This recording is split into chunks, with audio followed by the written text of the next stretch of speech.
G'day everyone and welcome back to Burgers Unfiltered 26. I'm your host Henry and you are. As always, Louis from the Perth Blue Baggers pod and Carlton Flaggers. And welcome back to episode 59 of Burgers Unfiltered. Glad to be with you today. Let's just jump straight in. We've got an interesting pod that we've never really done before, where we're both sort of sharing opinions, which we always do every pod, but these opinions are going to sort of be like predictions, but like not predictions, like opinions and predictions sort of I'd call it a combined. debate, let's say. Yeah, it's like a debate. So No we're structure to excited. it. No Yeah, real structure to it. It's just a yeah. Take us through genuine it, Louis. discussion, let's say. And I don't know whether you agree with what I have to say or not. I don't know. We don't tend to really argue on matters. And I don't think these are that, controversial. Fans, I think most fans would agree that they're all similar issues or sentiments. Yeah. Yeah. Um, let's just jump straight into it, Louis. Get us. What's the first question slash our first Yeah. thing to get us away on this debate? So we got three of them that we want to cover. Now, number one is on selection integrity. Are we ready to make the tough calls? So, should Carlton finally pick back purely on form and future, even if it means leaving some of the, bigger or senior names out? And, can trusting the kids and making hard calls actually push the club forward, or will, the reputation of these players still dominate? So it's something that I think was an issue last year. Players like Adam Sard and Akers were getting too many games when they weren't performing to their best, and with especially Sard, there was model instances when he just wasn't showing the work ethic that other maybe players like maybe Billy Wilson would come in and try and prove himself. So Yeah. also sort of ties in with a bit of culture there. What do you reckon?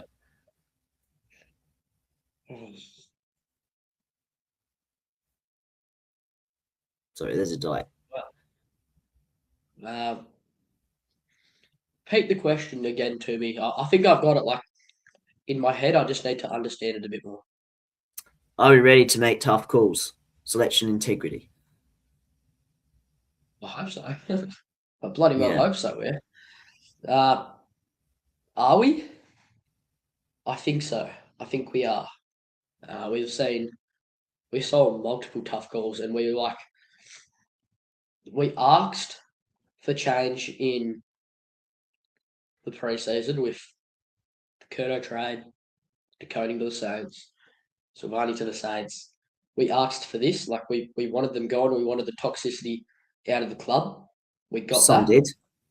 Some wanted them Uh, to stay though.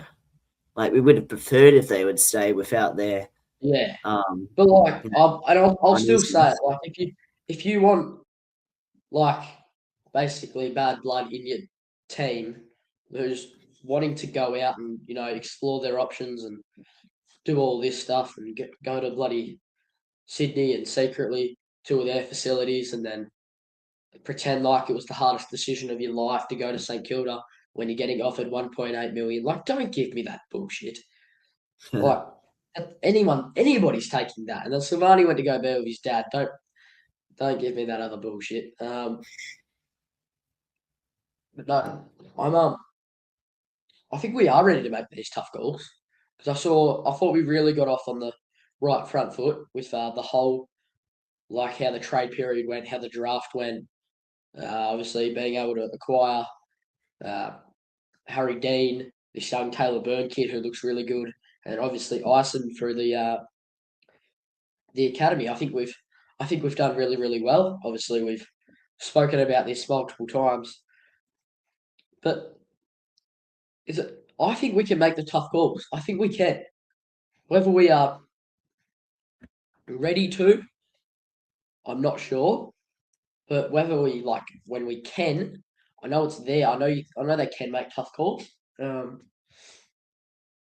but yeah, I think we are. I think we are ready, Louis. I think we're definitely ready to take the next step forward in like the decision making. Yeah, Yeah, because there's enough depth players wise and position wise, not whether they're good or not. I don't know. That's up to debate there.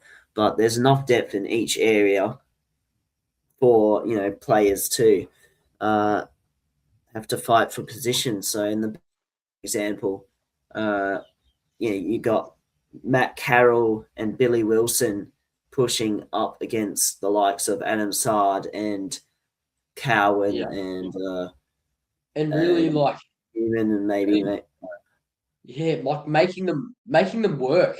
Like mm, I saw when we saw like the videos that came out the other day from whoever it was. It could have been Mars. It could have been the Blue Baggers Edge. And there was an article that came out about Billy Wilson, and he looked really really good. I think he got past Adam Sard at one point in one of the mm, clips and hit a target lace out. And I was a bit saying to myself, I was like, yeah, they are right. This kid could be a bit of a surprise package. So whether you can go and like now make that big call and say, look, Sardi, you're gonna have to really fight for your spot here, mate. Like we've got a kid who's ready and who's challenging every training, hasn't put a foot wrong. You're gonna have to step up your game here, mate, if you want to like keep your spot. And that's what I want to. That's what I want to see the whole entire year.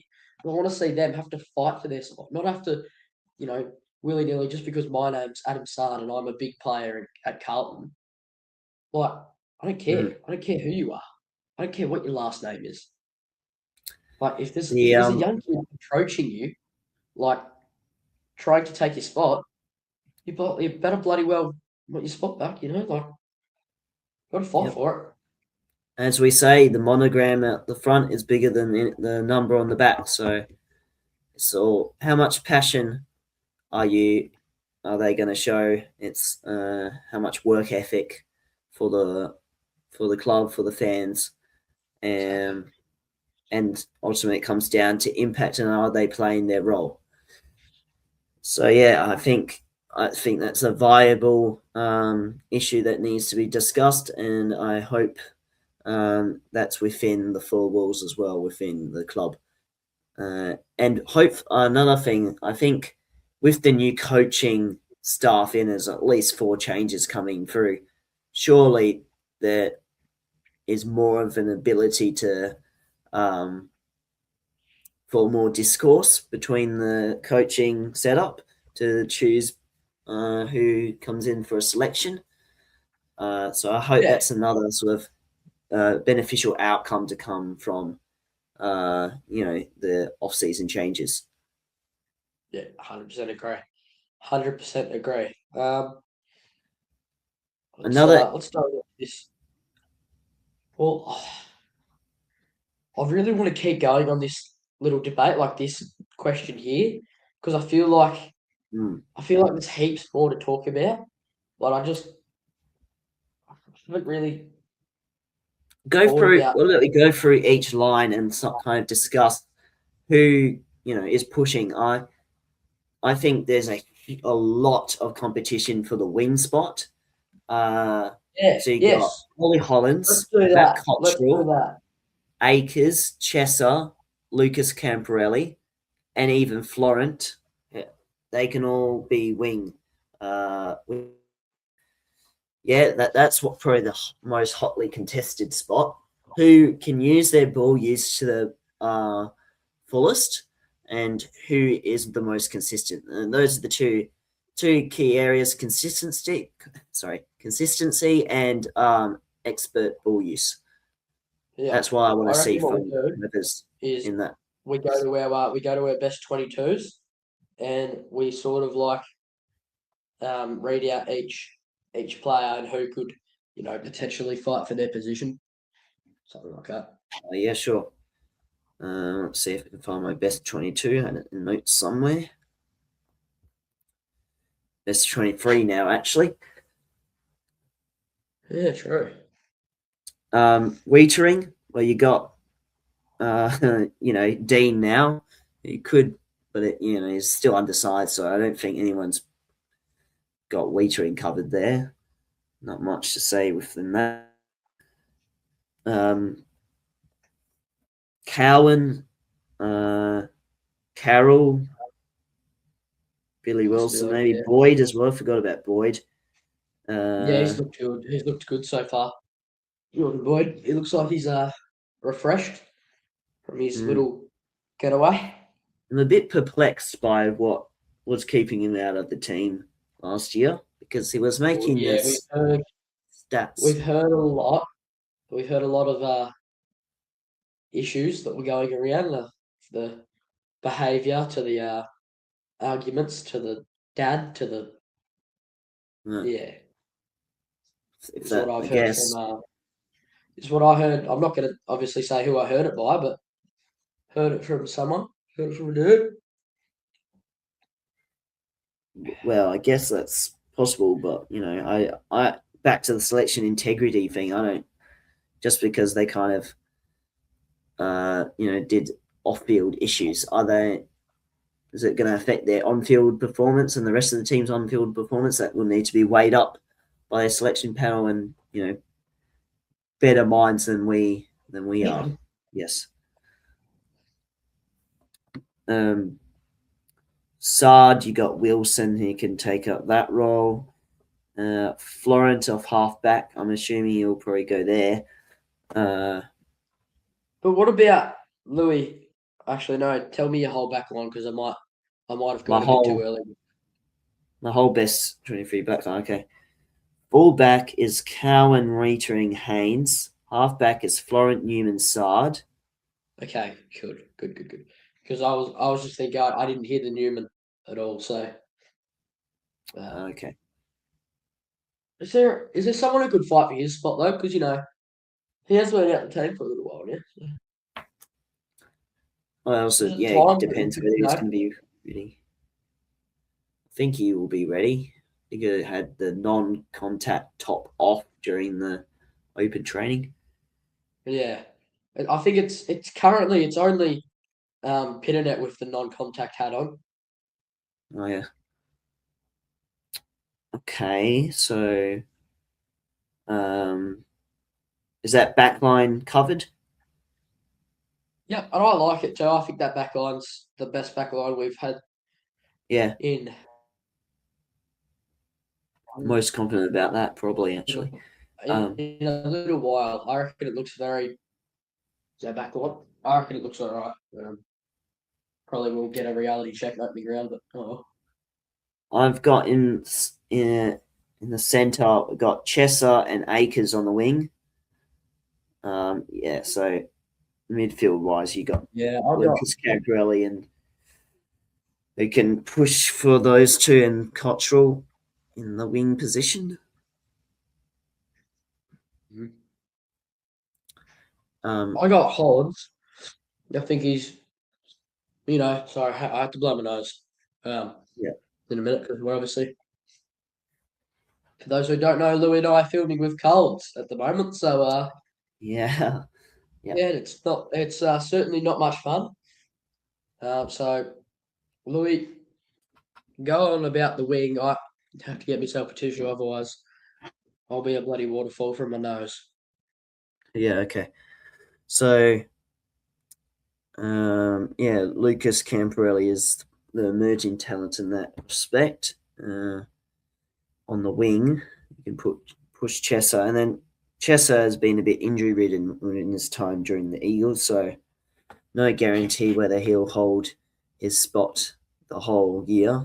And if he misses out, well, um, there's probably enough depth to cover for that too. Whoever sweeps on that opportunity better grab it with two hands, I say. Um, Cripps right wise, are there any other inside mids other than the ones listed in the following are Walsh and Hewitt, but also Chera in the interchange I have.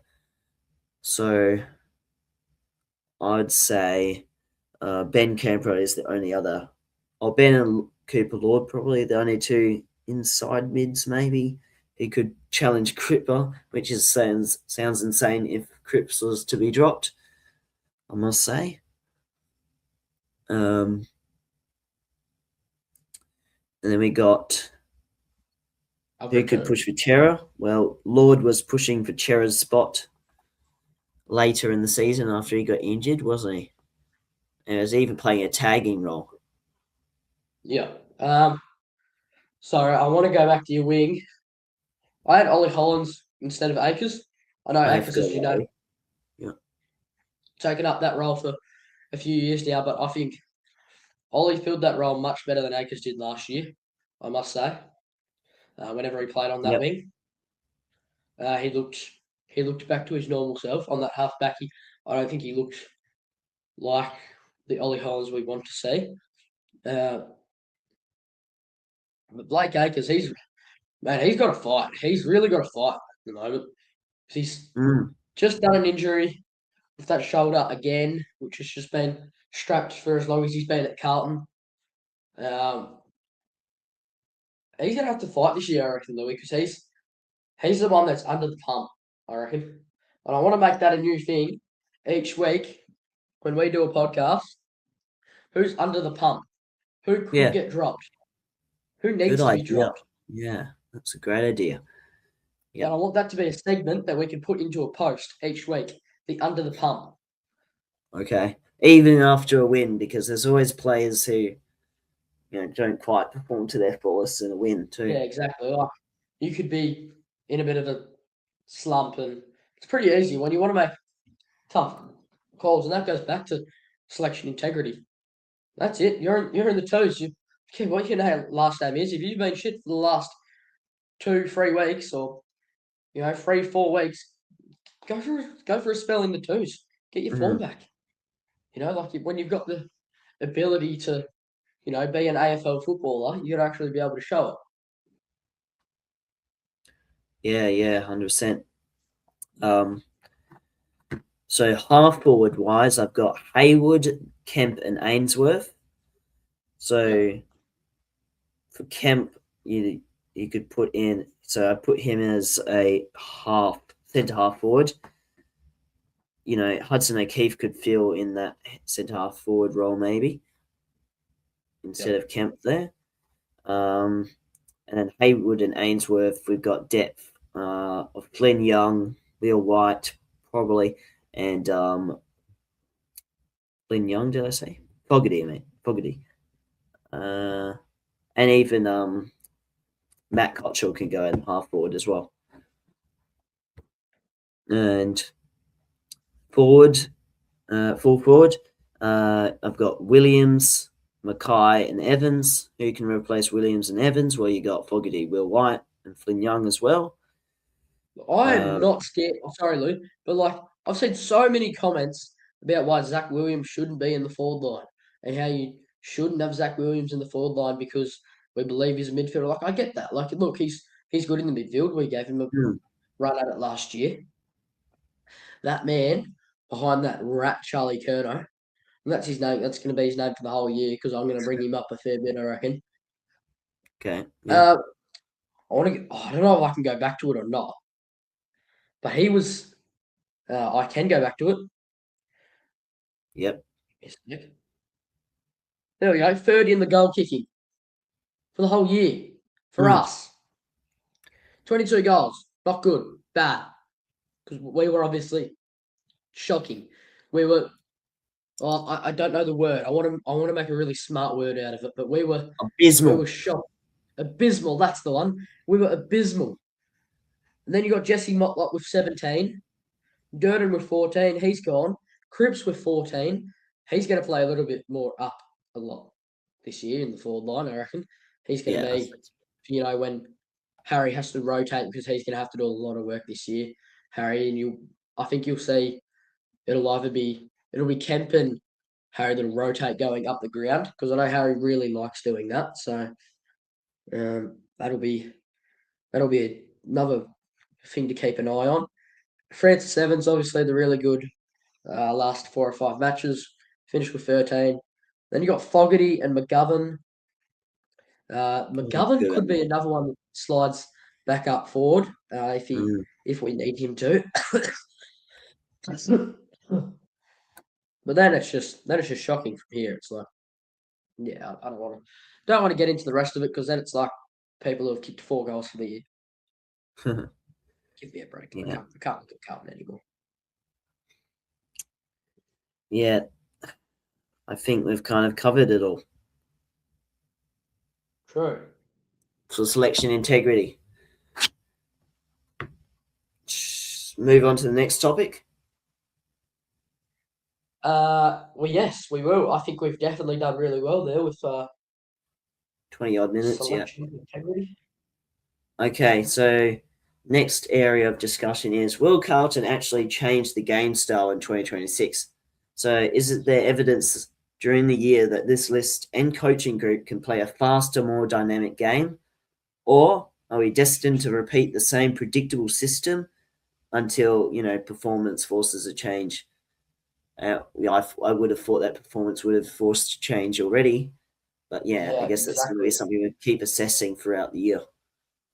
Oh, it better change. It really bloody better change. Mm. I don't think I can watch another game of Carlton like that last year. That was so Pack rough to see. and Like, hope. Pack you and hope. knew at half time we'd be up by 20, 25 points. Dan Gorridge had posted his halftime video. We are so back! And then at the end of the bloody Yeah, day, you just watch Dan Gorridge and he's getting laughed at. And we're getting laughed at. yeah, it's going, Oh, it's that going was that mental. It's was going, not fun. why every Oh, time? it was not fun. It was not something that I want to relive last year. Like you Yeah. generally after a match, you'd get this many DMs from your mates. You'd go to school, your Mm. teachers know you got a podcast, and they'll just rip into you. And I'm like, man, I can't talk about this right now. Like I got a teacher, I'm not going to say his name on here because he might not want his name on here, obviously. But he comes up to me every single day, like, what's happening to the Blues, mate? Um, Nothing good, obviously.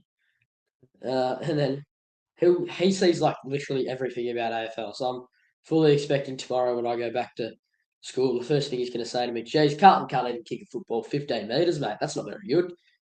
Oh, And oh yeah, from if I the hear that, I'm video. generally just going to faint on the spot and like skip the whole school year because I generally cannot deal with any more bullshit anymore. Fair enough. Fair enough. Yep. Me over in WA has to deal with Freo and West Coast fans. Luckily, they go at each other a bit more than they go at Carlton fans. But when we lost to Freo, it was uh, pretty affecting, I guess. That wasn't fun. Yeah, but at least we didn't lose to West Coast. And in fact, we demolished them the first time round, and I made sure I uh, gave them a bit of stick then. But yeah, back to game style. All of these performances are based on because we were slow, we crumbled under pressure, and then that resulted in um, hacking and hoping sort of game style. So, look, it's hopefully something that the new coaching panel will assess throughout this off season, or it should have already assessed actually, and something that evolves throughout the year because you can't just stick with the same game plan that you've started. You need to change your bit of philosophy throughout the year. Yeah. Oh, Can't be yeah. stagnant. Just talking about Carlton. It's like it's stuck in my mind last year. Like I know this sounds stupid because I'm so young. I have so much to look forward to with Carlton. Like that's what everyone thinks. It's just footy at the end of the day. But like when you become so addicted to footy and you have like such a sense of like knowing that you belong, like doing podcasts and all this sort of stuff, then it builds up and then you start thinking about when everything went wrong and if it happens again and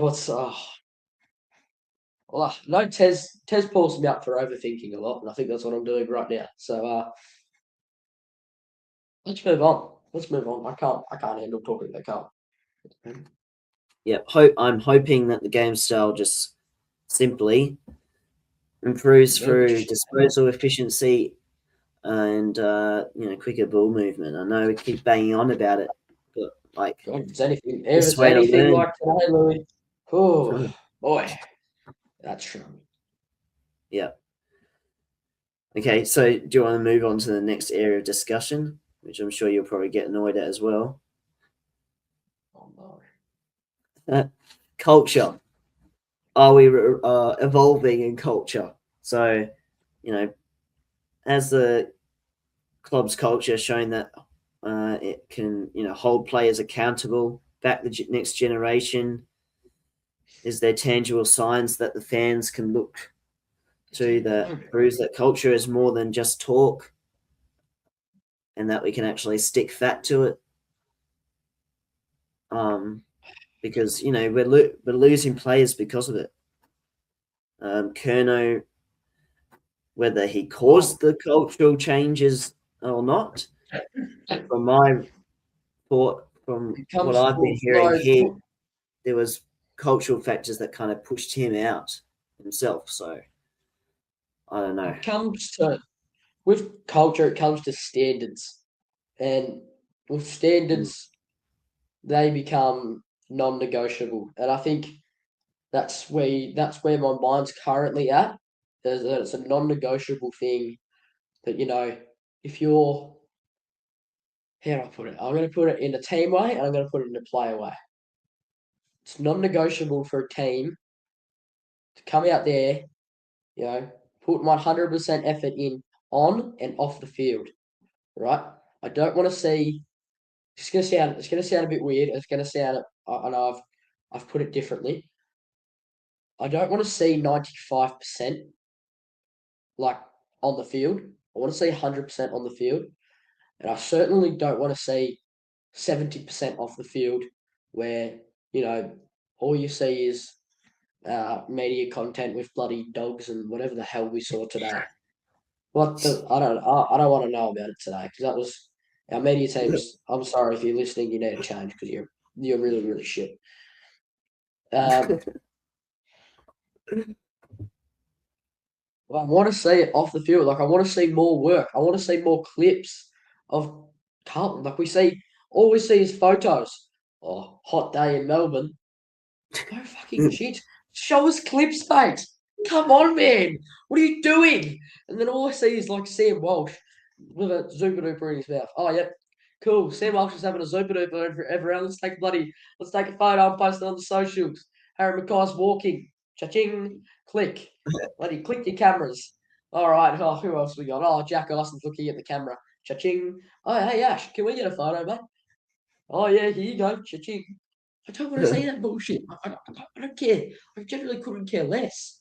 All I want to see is a little bit, clips from stuff that's going on, showing that we're putting in 100% effort on and off the field. And that's Well, it's that's what hard it to is, know bro. even if they do post that because they're never going to show them kicking badly, like, or any mishaps. Like Oh they're God, trying to spread a positive image, and I feel like us oh fans God, what they we get too involved in that, and we kind of think of positivity throughout the off season. I think we need to start, being a little bit less positive, unfortunately, and delusional. yeah. Until this But I team reckon, proves to us through their culture, as you say, and ultimately performances, if they can prove that, through winning premierships, we will trust the propaganda of the club. yeah, Not players and the club have let us down in what they, have to, what they've been promoting throughout the years. And us, younger generation, we're waking up to it. Don't try and indoctrinate us into that. I'll tell you that now. exactly. Don't you dare. I think and I say it every podcast, but like I actually give a massive thank you to Mars. Like generally, every time we, you know, film a pod or whatever, he's such a good guidance. Like he tells you how it is. Like he's generally like sort of Blunt, yeah. he's told me how it is with Carlton. Like, and now you know sort of what actually you're expecting. Like, I want to say, no, actually, no, I don't really want to say anything like that because we're going into our uh, third year of podcasting, which doesn't feel real at all. It feels like it Mm, started bloody yesterday. Um, but like, yep. like so many lessons have been learned. And I love it. Like, it's really, really good. But like, I don't know, Isn't that man. great? Like anyone listening to us from the first episode will see how we've progressed, how our analysis has progressed, how our feelings have progressed. Um, How deeper my voice has gotten. yeah, I guess I think mine's remained the same. Um, but yeah, It's all right, Louis. One day, mate. One day. yeah, sure. Um, and then now finally we're putting ourselves out there a bit more too. I don't know why Uh, that's related to culture, but I tell you what, the culture within this community is much stronger than Carlton. We learn to, we have standards, no, stupidity or whenever we have reliable reporting, I guess. I don't know if you can relate to that. I don't know. But yeah, fans deserve more, let's just say. yeah. And would you say that culture is the biggest issue going into 2026? Yep. Would you be Without a doubt happy? in my mind.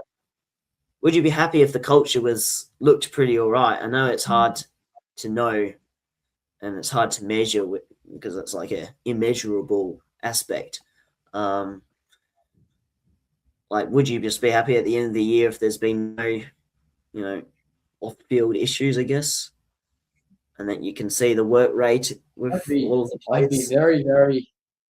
It's a hard way to put it, but like, I'd be very, very surprised if there was no off-field issues this year. Oh yeah, But I I'd be tell so you, happy though. Like, I'd be really, really happy if there's no off-field issues. I tell you what the probably best measure of a good culture is a winning team because clearly they're Exactly. all aligned. Look at Brisbane; they're all aligned. They just get down to business.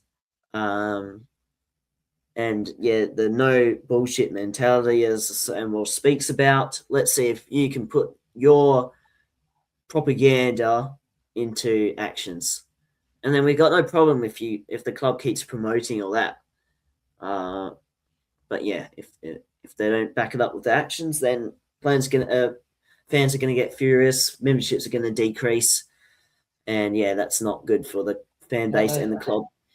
I don't know how we got 76,000 members at the moment. I thought we had like 46, but Yeah, it proves that the fans are still with us. Um, but yeah, there we go. And so that's one of the Rage Bait podcasts that we've sort of had hmm enough. Well, I wasn't really Rage Bait, but it was like it was a yeah, it's just stern, a it was a stern podcast. no. We like a good debate. I know we didn't argue with, with each other like that. Like an actual debate was, it's more of a discussion. Um, Yeah, that's because we both think the same way because smart minds think alike, as they say. You know, yeah, 100%. we'd argue if some positive person comes on. Maybe we need a third guest who's positive, so we can kind of show a variety of perspectives. I don't know. Yeah, we do need. I reckon we do need another guest soon, Louis.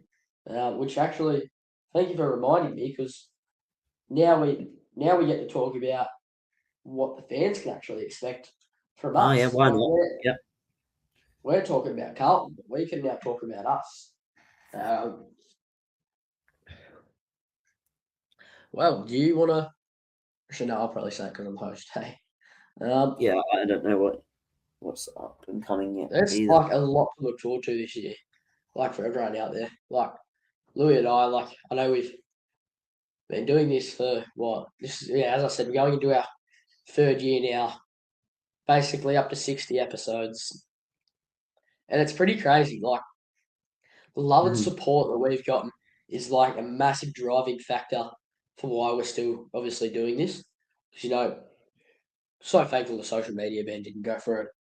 Uh, Because I think if that went through, I don't think, well, I don't know if we would have gotten back to where we were. couldn't it still kind of go through until like June? It could, but I highly doubt it will now. Okay. If that miraculously does happen, then it won't be very good. It'll be a pretty upsetting year. Mm. However, though, I think I think this year is going to be the year that we really take off, and I hope everyone watching and that is subscribed can stick along with the journey with us. With I don't know if we're young. Oh, we're pretty young lads Mm. giving it a crack. But Hey, if if there's parents watching here, and you kind of got people our age, kids your age, show it to them. I'd love to have exactly, like listening in. I'd love to have more like 15-year-olds that are 15, like 16-year-olds that are. Oh shit, that sounds really bad. But You know what I mean? In a non-sketchy way, we'd love to have in a non-weird people way, our age on, I'd love to hear from people our age and how like Gen Z, let's say. what their thoughts are. Oh, my battery's running low. Oh no. All right, we're gonna have to wrap up this podcast very, very quickly because I've only got about 2 minutes remaining on this computer. Okay. Um, all right. Yeah, a lot to look forward to. If you are watching and you do want to come on as a guest, message Louis or I. There's definitely going to be more like face cam stuff and all that sort of stuff that's coming through. Jesus. Start smoking because I'm starting to die. Oh, God. Okay. Yep. See ya. Enjoy. Like, subscribe, follow. Yes. Oh, All shit. good? Oh, yeah, I'm good. I'm good. Oh, we're still filming. Like and subscribe. Thanks, everyone. Um, God bless. Oh, the baggers.